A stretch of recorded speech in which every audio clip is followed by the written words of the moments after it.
Did you ever wonder when it's actually time to sharpen your tools? Hopefully this video will help you out, so stay tuned. Now, if you ask this question to experienced turner, then the most common answer you'll get, and I totally agree with this, it's probably the best advice that I personally could give you on the sharpening and sharpness of your tool, and that is, if you ever feel that your tools could be sharper, or if you feel that something isn't right, then your first step is always to go to a grinder, or whichever system you use. So pretty much we can end the video here, but where's fun in that, right? So what I'll try to do in this video is I'll show you how the sharp tool is working, how much pressure or actually how little pressure you need to actually turn the wood with proper sharp tools. And what I'll show you as well is I'm going to on purpose dull my tools, and I'm going to show you what that does and how actually difficult it is to control tools that are really dull. To add a little advice to pretty much every beginner wood turner out there, and that is, in wood turning there is no room for strength or forcing anything. So what I mean by that is we use our bodies to shape the wood, and I'll do a separate video on body movement. And although I don't move much, let's say, it's always much better surface, much better movement, much cleaner surface when you're using actually your body to move instead of your hands, which has many pivoting points, and that all can translate to the wood. So body is more composed, let's say, and you're just moving your weight, shifting your weight, and you're getting the surface that you want. So that's for another video.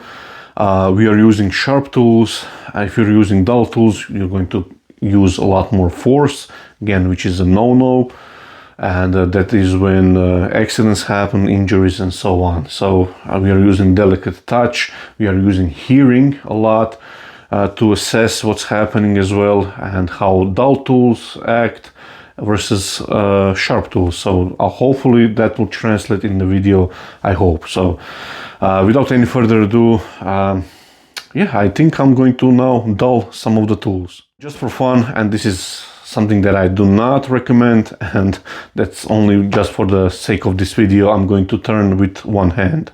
So what I'll do first, this is nice sharp ball gouge, true up the bottom here and the side.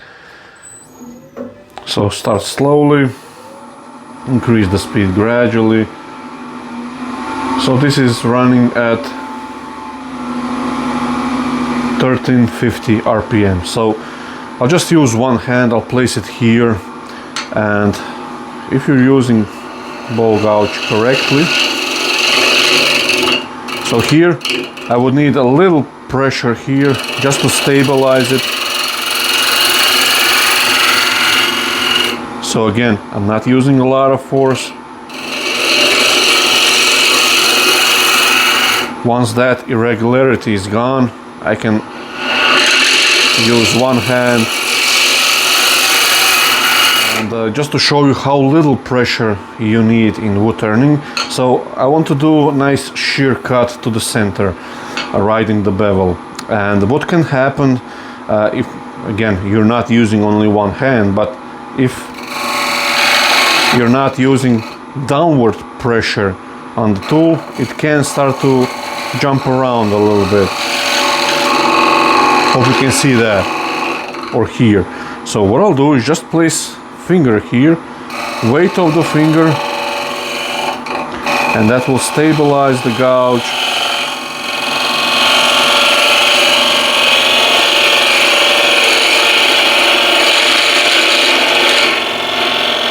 And slow down. And that's it. So as you saw, there is no point in fighting the surface or anything, fighting the gouge, the wood, if you just follow a few simple procedures, and that is keep the tool nice and down on the tool rest, be neutral with it, so don't force it into the wood, let the wood rotation come down to the cutting edge, and it will do the work. So let's now draw up the side here. I'll use one hand just for demo purposes.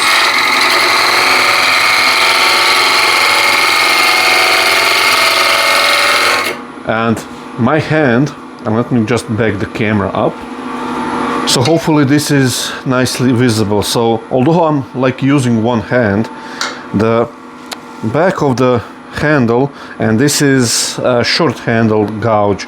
I like to use this one on smaller stuff, but usually the handles by standard are a little bit longer, so it's a little bit easier. So this one will nicely fit here somewhere in my waist height, and once I find the bevel, I position my body to the hand and I lock this here. And now I just move my body left and right to get the surface that I want, or cut that I want. So again, this hand will be somewhere around here.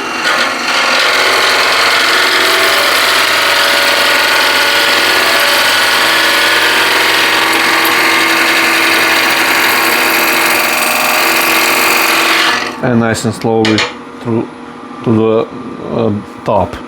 So let's do one more. I'll just use my left hand just to get it started.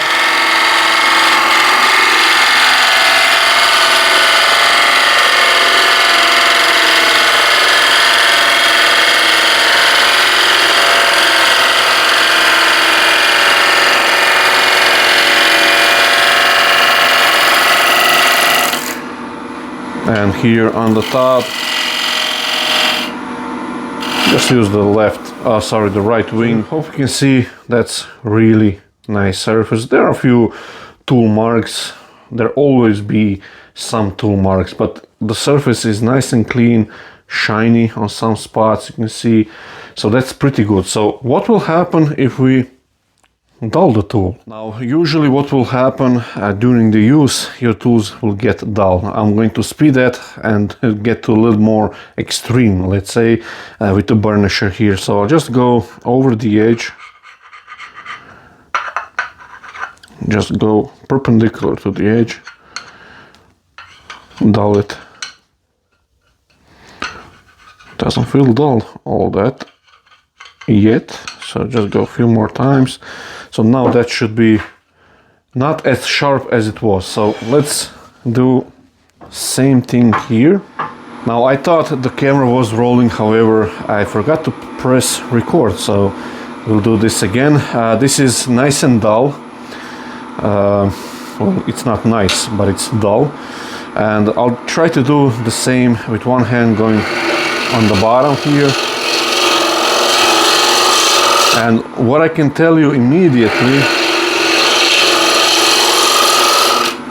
that is, I'm using a lot more force to get it actually across here. And just to show you the surface here, it's quite pulled up.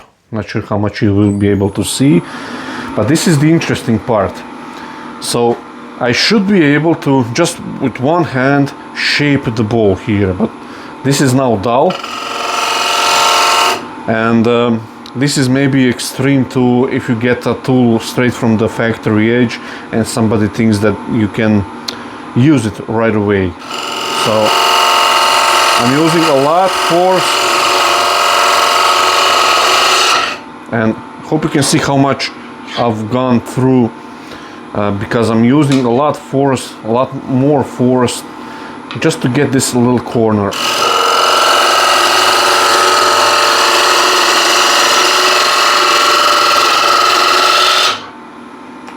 So that's a lot of pushing.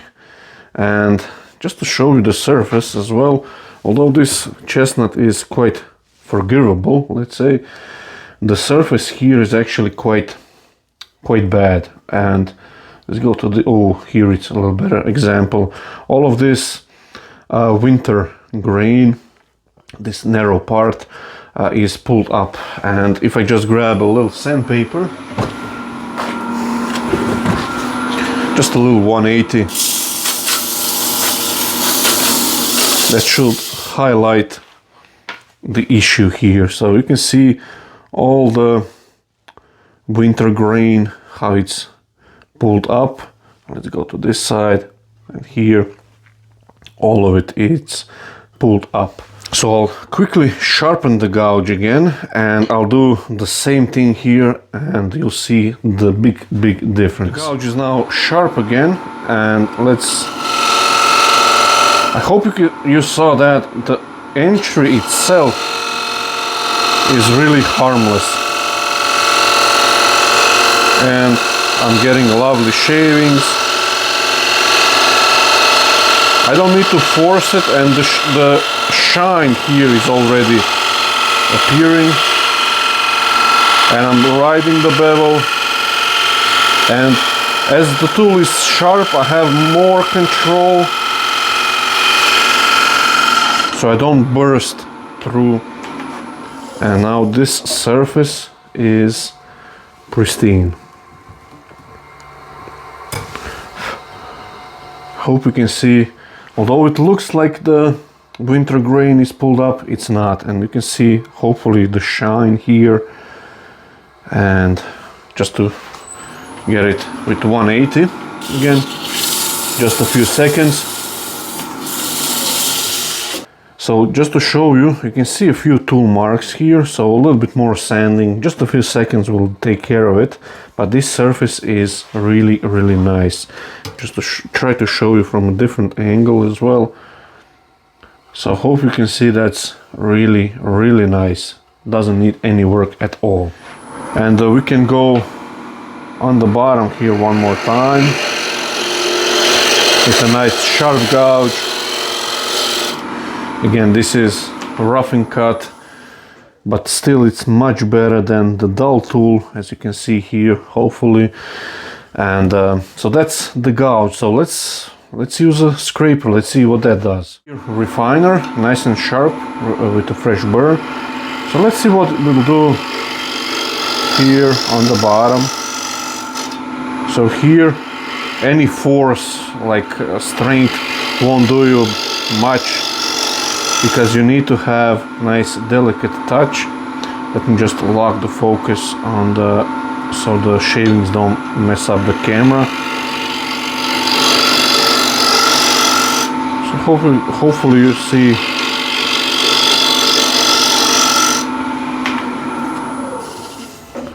and the surface here. Just try to show you under the proper light. So I hope you can see that this surface is really nice. So let's go to this area here around 45 degrees and see what scraper will do here. So let's go to this area now, and again, light touch.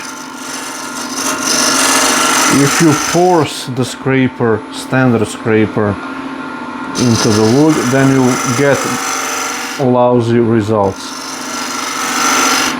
So just light pressure, almost like you don't want to touch the wood with the scraper. That's kind of pressure feel that you'll get, and hopefully you can see the surface. That's really nice surface here, straight from the scraper. And we can go to this flat area, a little flat area here. Now, for standard scrapers I would not use one hand, because they do need a little pressure, let's say down, just a little tiny bit pressure, and it's a little bit easier to control the pressure that you put actually on the wood itself. Use this fresh part or fresh burr.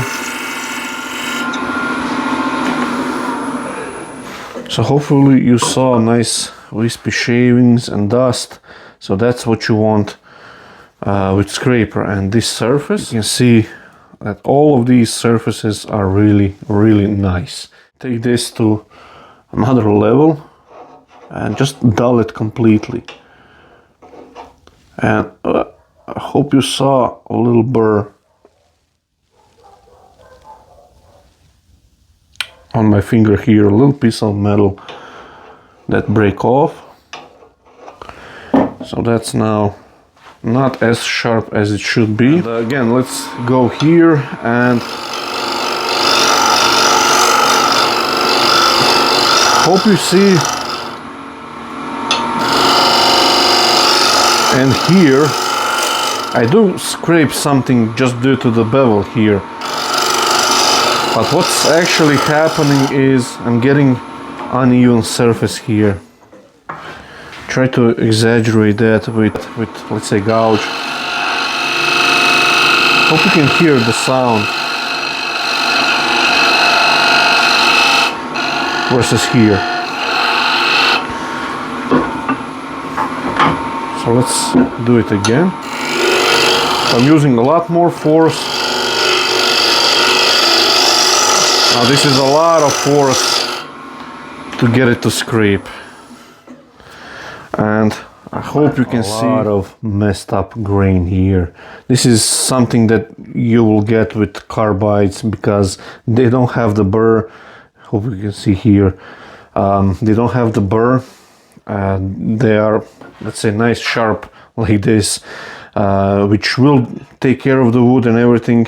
It will take off the wood, but it won't leave a nice surface. So let's go here.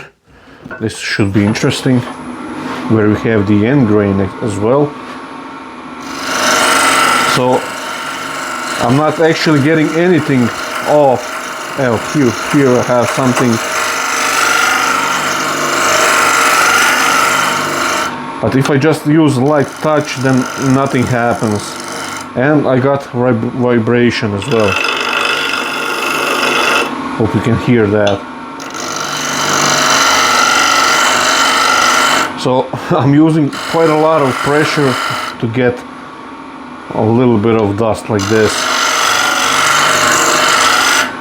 And let's go to this small flat portion. So no matter what I do, if I use more force here, I risk getting a catch. So let's see the surface here. And again, chestnut is a little bit more forgiving timber, but here all of this area now is torn out. Hopefully you can see here as well. Let's go to the other side. Oh, this side is a little bit more interesting, more visible. Hope you can see a lot of this. You cannot sand out. I just forget about that. Now, this is really terrible, and if you start to sand this immediately like this, what you will get, since hope you can see how much this particular timber here grow in just in one summer. Hope you can see that, almost like 10 mil. What we'll do, sandpaper, what we'll do is go over on the winter, which is more harder grain than on the summer, and you'll get uneven wavy surface. And that's not to tell you that you spent ages to trying to sand this away. So really no point in continue on unless you sharpen properly, and you can get the better surface than this here. So what I have here is a little spindle blank as well from chestnut, and just going to quickly chew it up or make it round.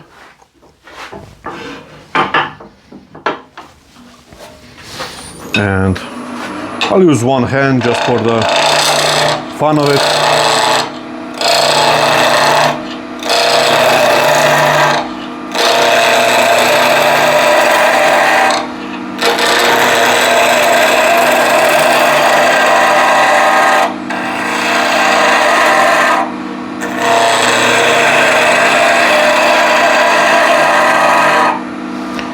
So that's pretty clean.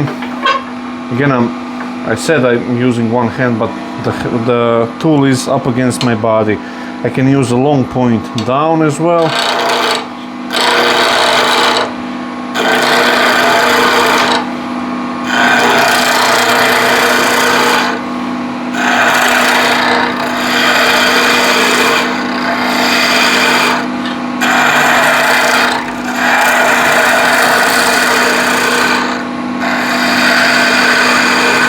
Nice and gently. Let's go this way as well.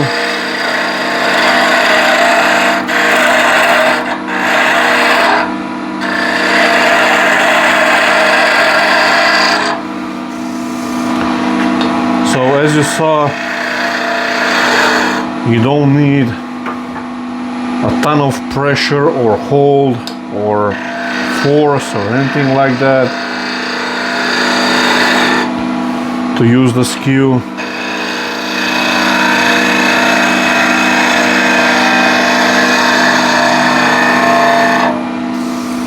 So that's nice and clean spindle. So what I'll do now is just quickly dull it. So here we actually do rely on cutting edge. So what I'll do, just as it's still sharp, this is running at 600 RPM. I'll mark this area. So that's with the sharp skew.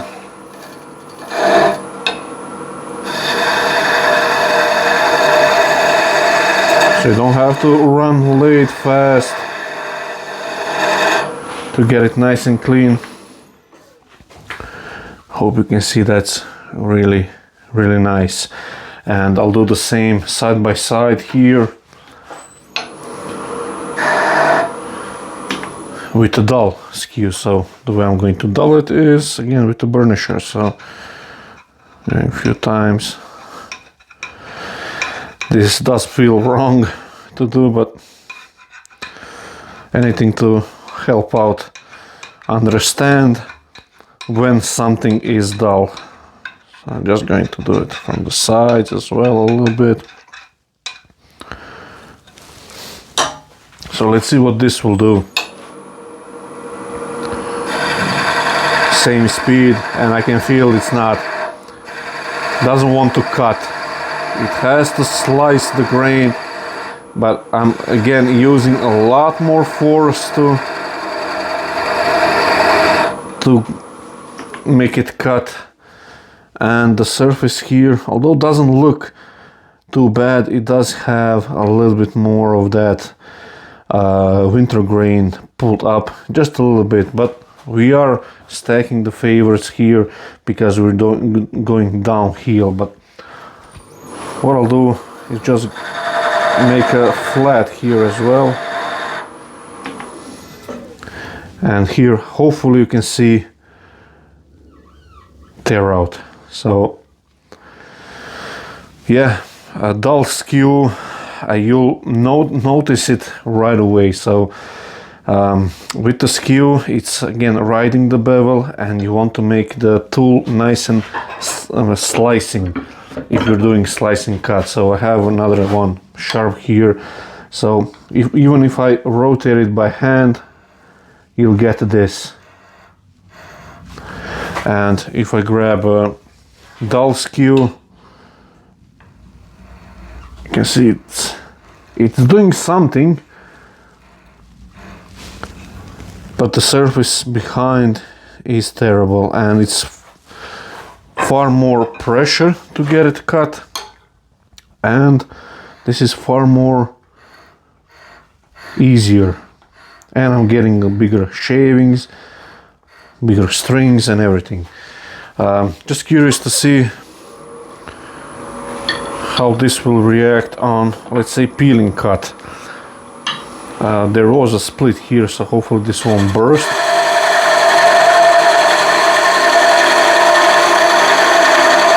Now, bear in mind, this cut won't be great because you are peeling the grain, but this isn't too bad.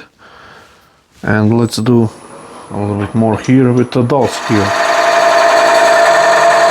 Yeah, that's like turning with a bulldozer. You can see on the same area here, there is a less torn out grain, here is more. Let's go to the other area here. So a little bit cleaner, this is a little bit more chipped out here.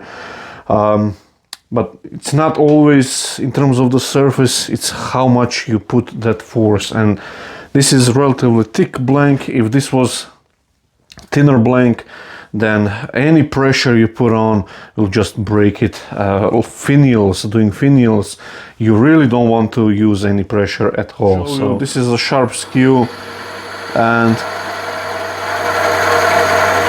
650s speed, so I can't go fast across the surface, so I have to let the wood come down.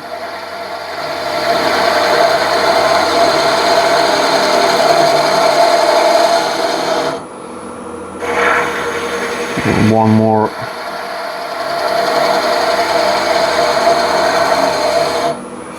And the surface again, although we are going slower, the surface is really, really nice. You can roll beads.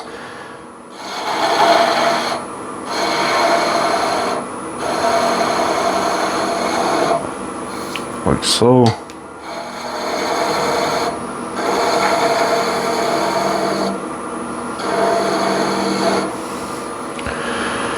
So, although this is sharp skew, we can go slower and we'll get a nice surface as well, much like with the pole lathe, with a foot running the lathe. They also used something like a skew or gouge, but you just have to wait longer for wood to come down. Same goes if you bring up the speed. We can move faster, of course, but we still have to wait for rotation to come down to the tool. And slower we go, more wood will go past through the edge and we'll get a cleaner surface. Again, really nice and smooth. So that's on the skew. So I know it's kind of hard to show this stuff on video versus like in person, let's say. So when you like on a hands-on class, let's say, it's much easier to show you how much pressure somebody has to use with the dull tool in able to cut it. That's only just to cut it. You won't get a nice surface or anything, but just to get it cut, versus when the tool is nice and sharp or with a nice burr, sharp burr, let's say, it will just be a joy to use it. So that's of course, there is point to technique, proper technique and everything, but sharpness of the tool or correctly sharpened tool has a lot to do with it. So as always happens with life, it hits you sometimes real hard, but you have to look past that and see the good in all of that. The way I saw that, all of the setbacks that were like we had to move due to family issues, relocate the entire shop, build a new shop basically. The trouble with warehouse, with storing tools and so on. But we found a solution, like with the custom-made tools, given the opportunity to whoever buys my tool will get the option of ordering tool just the way I use it. So for example, on a ball gouge, offering asymmetric grind will be an option very soon. Offering other grinds that I use as well. And you'll have the opportunity to use the tool straight out of the package just the way I use them. And you can sort of gauge what properly sharpened tool or sharp tool is. So, and the same goes for refiner, my own Forest signature tool. And I don't know if anybody else offers straight out of the package standard scrapered, sharpened, ready to be used. And for somebody who wants to try out standard scrapers, I think that's a big deal. And there will be a few more videos as well on how I sharpen them, just to have them in maybe a little concise size, and it will be on the website, one video for that specific, let's say, scraper, how I sharpen them, so you can sort of mimic that and or copy what I'm doing for your own sharpening process. So yeah, so dull tools will get you nowhere. You'll get frustrated, and I'm just sorry that I could not be able to show more how actually dull tool is, or how much I have to put the force on it, because I have no means of measuring it.